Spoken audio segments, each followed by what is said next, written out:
how to write it. Okay, so it is written exactly same as Ayn, but the difference is it has one dot extra on top of it. So it has the head is written above the line and the tail is written below the line, the imaginary line. Okay, you can see it's like small c here and then big C here.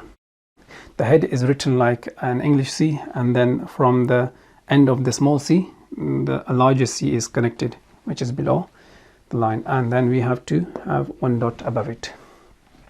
How to write it if it comes in the beginning? Looks like this,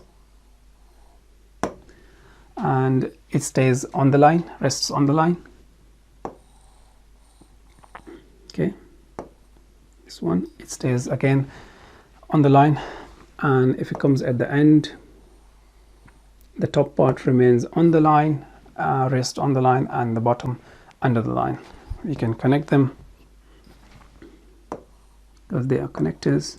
Okay, so Ghayn. Okay.